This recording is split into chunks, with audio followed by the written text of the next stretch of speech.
Qui sono stati invitati i parlamentari eletti in Veneto e i veneti eletti fuori dal Veneto. Rappresentate una regione che mette al primo posto delle aspettative ovviamente il tema dell'autonomia. Una cinquantina di deputati e senatori veneti hanno risposto all'appello del governatore Luca Zaia, che ha voluto riunire tutti gli eletti per chiedere loro garanzie sulla battaglia che dovranno affrontare in Parlamento per l'autonomia del Veneto. Io spero che la squadra veneta si faccia sentire. Dalla mia modesta esperienza di nazionale e di ministro ho visto che altre squadre, quando ci sono interessi territoriali, in maniera trasversale alla politica si fanno sentire. Non capisco per quale maniera non si possa partire questo giro con questa legislatura col piede giusto. Presenti esponenti di tutte le forze politiche rappresentate in Parlamento. Ciascuna di esse, pur con qualche distinguo, ricorda il governatore, si è dichiarata a favore dell'autonomia.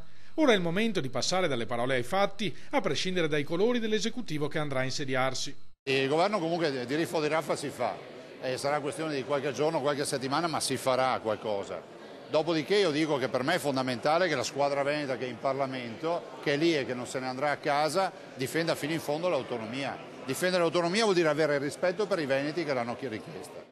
Il 22 ottobre in Calza Zaia la stragrande maggioranza dei veneti è uscita sotto una pioggia torrenziale per votare su questo tema.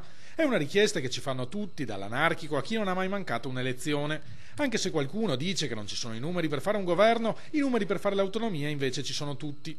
Io penso che i parlamentari vadano in Parlamento a rappresentare prima il popolo veneto e poi i loro partiti.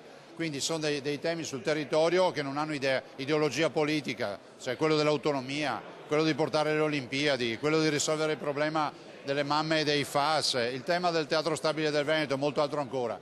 Qui la politica se ne deve star fuori e ci vuole l'operatività veneta.